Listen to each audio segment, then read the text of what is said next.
आज की वीडियो में हम अध्ययन करेंगे जैविक प्रक्रियाएं चैप्टर से ही पौधों में पोषण। हम सब जानते हैं कि पौधे जो होते हैं वे भी सजीव होते हैं, अर्थात इनमें जीवन पाया जाता है और जीवन से संबंधित जितनी भी क्रियाएं हमारे द्वारा संपादित की जाती है वही सभी क्रियाएं इन पौधों के द्वारा भी संपादित की जाती है। तो इनमें भी जैविक प्रक्रियाएं होती हैं। तो इनमें जो जैविक प्रक्रिया होती है उसमें पहली जैविक प्रक्रिया जो है वो क्या है? पोषण। हम लोगों ने जंतु में और मनुष्य में पोषण की प्रक्रिया को अध्ययन कर लिया है। अब पौधे जो होते हैं इसमें पोषण की प्रक्रिया किस प्रकार से होती है इसके बारे में हम अध्ययन करेंगे। तो जितने भी पौधे होते हैं वो जितने हरे पौधे होते हैं ये सब के सब जो होते हैं जब स्वपोषी कहलाते हैं, क्योंकि इनके द्वारा अपने लिए जितने भी आवश्यक भोज्य पदार्थ होते हैं उनका संश्लेषण ये स्वयं कर सकते हैं। तो पौधे जो होते हैं वो उत्पादक की भूमिका निभाते हैं। पर्यावरण में जितने भी शाकाहारी जीव होते हैं वह अपने भोजन के लिए पौधों पर निर्भर होते हैं और जितने भी मांसाहारी होंगे वो शाकाहारी को अपना भोजन बनाते हैं। इस प्रकार से यदि हम अपनी ही बात करें, मनुष्य की बात करें, तो हम भी अपने प्रत्येक जरूरत के लिए पौधों पर निर्भर हैं। तो पौधे जो होते हैं उनमें पाया जाता है स्वपोषी पोषण। इनमें पाया जाता है स्वपोषी पोषण। स्वपोषी पोषण के अंतर्गत पौधों की कोशिकाएं अपने लिए आवश्यक पदार्थों का संश्लेषण स्वयं करती है और इस विधि को जाना जाता है प्रकाश संश्लेषण के नाम से।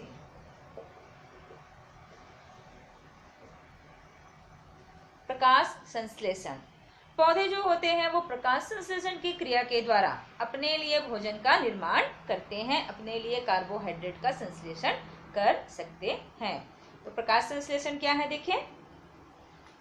सभी हरे पौधे जो होते हैं वह वातावरण में उपस्थित कार्बन डाइऑक्साइड को ग्रहण करते हैं तथा जल, पौधों को जल की आवश्यकता होती है, तो वातावरण में उपस्थित कार्बन डाइऑक्साइड और जल को ग्रहण करते हैं और सूर्य प्रकाश और पर्णहरिम की उपस्थिति में, यहाँ पर सूर्य का प्रकाश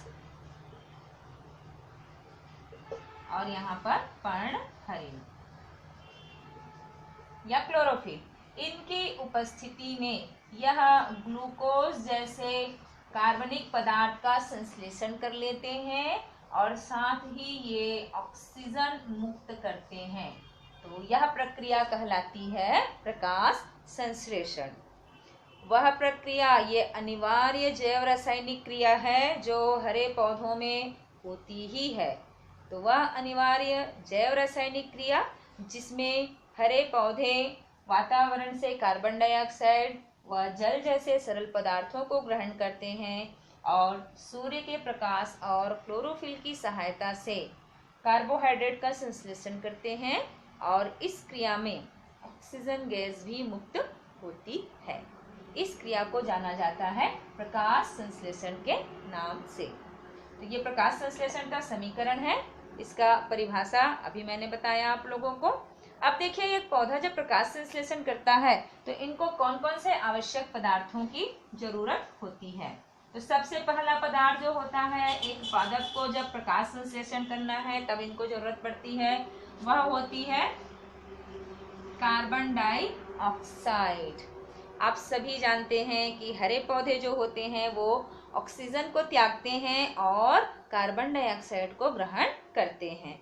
तो वायुमंडल में जितने जीवधारी होते हैं, मनुष्य और बाकी जंतुओं के द्वारा जो कार्बन डाइऑक्साइड त्यागा जाता है उसको हरे पौधे जो होते हैं वो ग्रहण करते हैं। पौधे जो होते हैं वो कार्बन डाइऑक्साइड को कहाँ से ग्रहण करते हैं? इनमें पत्तियां पाई जाती हैं, इनकी पत्तियों में पाए जाते हैं छिद्र, इस छिद्र को कहा जाता है रंध्र। इसी रंध्र के माध्यम से ये पौधे जो होते हैं वह कार्बन डाइऑक्साइड को अंदर ग्रहण करते हैं और इसी रंध्र के माध्यम से इनकी कोशिकाओं में बना हुआ ऑक्सीजन जो होता है वो बाहर निकलता है। प्रकाश संश्लेषण की क्रिया में भाग लेने वाला दूसरा घटक जो होता है वह होता है जल। सभी पौधे जो होते हैं उनको जीवित रहने के लिए जल की आवश्यकता होती है, और आप सभी जानते हैं कि यदि एक पौधे को जल नहीं दिया जाता है, अगर उसको पानी नहीं दिया जाता है तो वह मुरझा जाते हैं और धीरे धीरे वो समाप्त हो जाते हैं। तो एक पौधा जो होता है उसको जल की आवश्यकता होती है, जिसको वे अपने जड़ के माध्यम से अवशोषित करते हैं और पत्तियों तक पहुंचाने का कार्य करते हैं। तो प्रकाश संश्लेषण का दूसरा महत्वपूर्ण घटक होता है जल। प्रकाश संश्लेषण की प्रक्रिया के लिए जो तीसरा घटक होता है, जो तीसरी आवश्यकता होती है, वह होती है सूर्य का प्रकाश।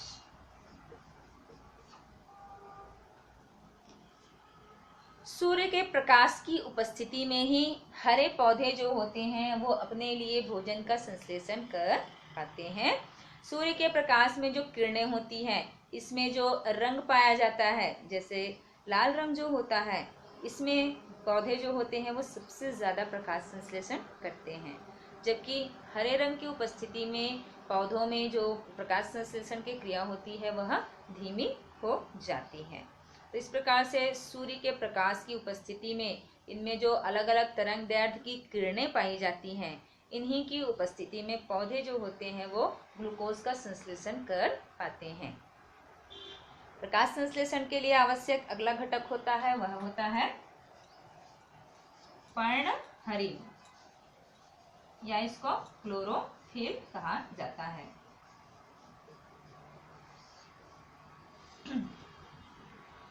जितने भी पौधे होते हैं इनकी पत्तियां यदि आप देखें तो ये हरे रंग की दिखाई देती हैं। ये हरे रंग की क्यों दिखाई देती है? क्योंकि इसमें एक वर्णक पाया जाता है जो कहलाता है पर्णहरिम या क्लोरोफिल। अब ये क्लोरोफिल जो होता है वह कहाँ पर उपस्थित होता है? पादपों में एक विशेष प्रकार की संरचना पाई जाती है जिसको हरित लवक के नाम से जाना जाता है। ये हरित लवक जो होता है, क्लोरोप्लास्ट जो होता है, कुछ इस प्रकार से दिखाई देता है। इस हरित लवक के अंदर जो पदार्थ भरे हुए होते हैं उनको दो भागों में बांटा जा सकता है। इसके अंदर जो पदार्थ भरे हुए होते हैं उसमें कुछ किताब के पन्नों के समान एक के ऊपर एक जमा कर रखी हुई संरचना के रूप में पाई जाती है। इनको कहा जाता है ग्रेना।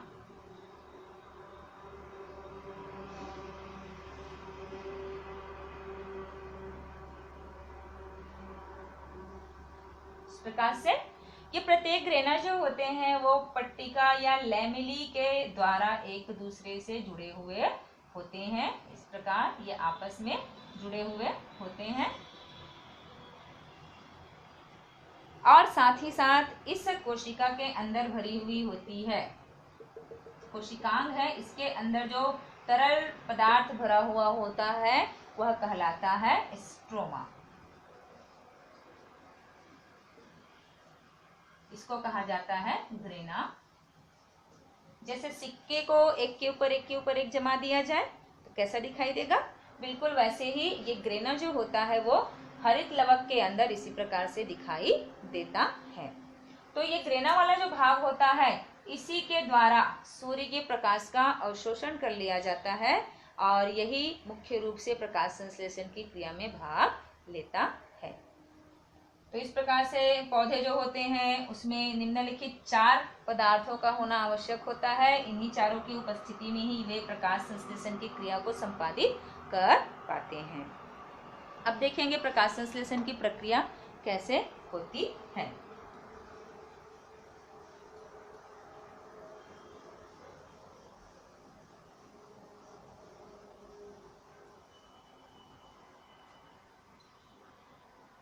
पौधे जो होते हैं इनमें जब जड़ के द्वारा अवशोषित जल इनकी पत्तियों में पहुंचता है, पौधे के द्वारा अवशोषित जल को जब पत्तियों तक पहुंचाया जाता है तो पत्तियों की कोशिकाओं में जो हरित लवक होता है, इस हरित लवक तक यह जल जो होता है H2O के रूप में पहुंच जाता है सूर्य का प्रकाश जो होता है वह जब इन कोशिकाओं तक पहुंचता है, हरित लवक के ग्रेना वाले भाग तक जब पहुंचता है, तो सूर्य की किरणें जब पहुंच जाती है, इन तक प्रवेश कर जाती है, उसके अंदर ग्रेना के अंदर प्रवेश कर जाती है इस प्रकार से, और उसी समय रंध्र और छिद्र के द्वारा कार्बन डाइऑक्साइड जो होता है वो भी क्या हो जाता है, कोशिकाओं के अंदर प्रवेश कर जाता है। तो अब हरित लवक में पर्णहरिम उपस्थित रहता है, क्लोरोफिल रहता है, उसमें सूर्य का प्रकाश भी प्राप्त हो गया, इसको जल भी प्राप्त हो गया, कार्बन डाइऑक्साइड भी इसको प्राप्त हो गया।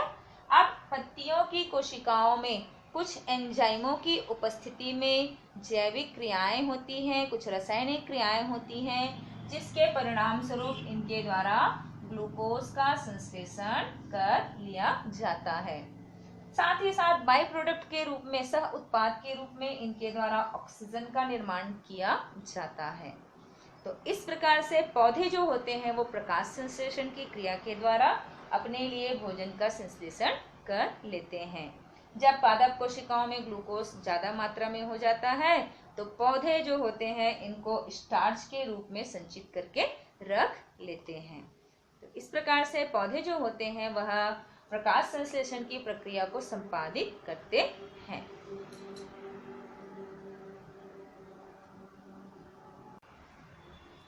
आइए अब हम प्रकाश संश्लेषण से संबंधित एक क्रियाकलाप का अध्ययन करें। यहाँ से प्रायः प्रश्न पूछे जाते हैं। तो एक क्रियाकलाप वह है जिसमें प्रकाश संश्लेषण की क्रिया में ऑक्सीजन गैस निकलती है, इसको प्रयोग के माध्यम से सिद्ध करना है। तो प्रकाश संश्लेषण की क्रिया में ऑक्सीजन गैस निकलती है, ये तो हमने अभी पढ़ लिया। आप देखेंगे कि प्रकाश संश्लेषण की क्रिया में ऑक्सीजन गैस निकलती है, इसका क्रियाकलाप किस प्रकार से हमको करना होगा। इसके लिए आवश्यक सामग्री चाहिए। कौन कौन सी सामग्री चाहिए? एक बीकर चाहिए कांच का, और परख नली की आवश्यकता होगी इसके लिए। एक जलीय पौधे की आवश्यकता होगी। जनरली जलीय पौधे के रूप में हाइड्रीला को प्रयोग के लिए उपयोग में लाया जाता है, और साथ में चाहिए पानी की आवश्यकता। तो प्रकाश संश्लेषण की क्रिया के लिए निम्नलिखित सामग्री की आवश्यकता होगी: बीकर, परख नली, जलीय पौधा, हाइड्रीला, पानी, कीप या फनल। अब उपकरण सेट करके रखेंगे। उपकरण को कुछ इस प्रकार से सेट करके रखना होगा। एक बीकर में जल ले लेंगे और इस बीकर में एक फनल को उल्टा रखेंगे। पहले फनल में फंसा लेंगे हाइड्रीला की टहनियां, ये फनल चाड़ी भी बोलते हैं जिसको। इस फनल में हम फंसाएंगे हाइड्रीला की टहनियों को। इसमें हाइड्रीला की टहनियों को कुछ इस प्रकार से फंसा लेते हैं।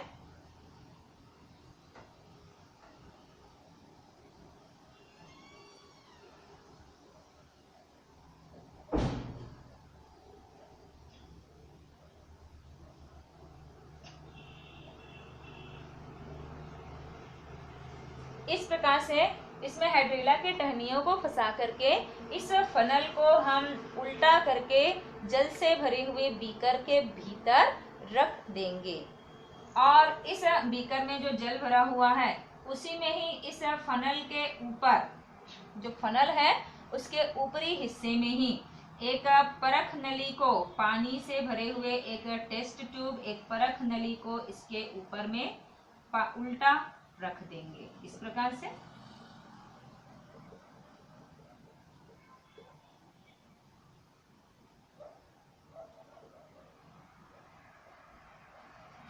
इस प्रकार से उपकरण को हम 3 से 4 घंटे तक के लिए धूप में सेट करके रख देंगे।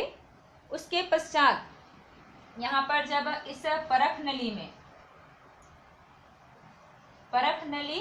इस परख नली में जल भरा हुआ है, ये कीप या फनल है, इसमें भी जल भरा हुआ है। ये बीकर में भी जल भरा हुआ है। ये है हाइड्रीला का पौधा।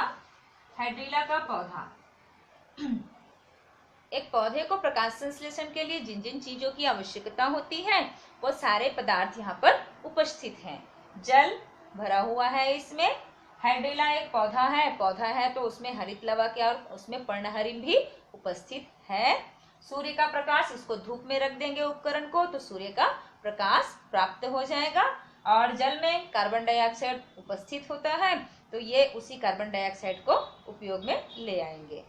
तो जब 3 से 4 घंटे पश्चात जब हम अवलोकन करते हैं, इस उपकरण को 3 से 4 घंटे तक के लिए धूप में छोड़ देते हैं और उसके पश्चात जब हम अवलोकन करते हैं तो हम पाते हैं कि इस उपकरण में पानी के बुलबुले उठ रहे हैं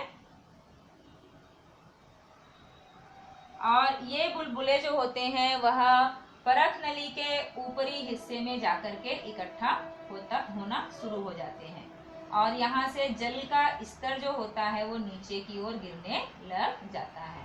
इस प्रकार ये बुलबुले जो होते हैं वह परख नली के ऊपरी भाग में जाकर इकट्ठा हो जाते हैं और परख नली का जो पानी होता है, जल जो होता है वो क्रमशः नीचे की ओर गिरने लग जाता है।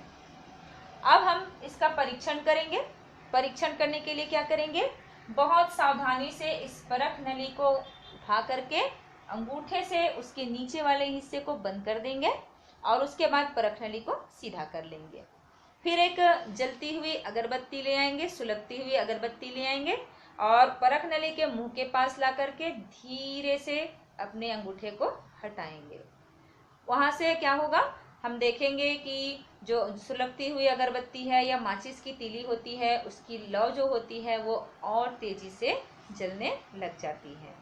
तो इस क्रियाकलाप से सिद्ध होता है कि पौधे जो होते हैं जब वो प्रकाश संश्लेषण की क्रिया करते हैं तो वो ऑक्सीजन गैस मुक्त करते हैं और ये ऑक्सीजन गैस जो होता है वो सभी जीवधारियों के लिए प्राण वायु होता है। इस प्रकार से पौधे जो होते हैं वो अपने लिए भोजन निर्मित करते हैं और उसी प्रक्रिया में पूरी जीवधारियों के लिए ऑक्सीजन का भी उत्पादन करते हैं।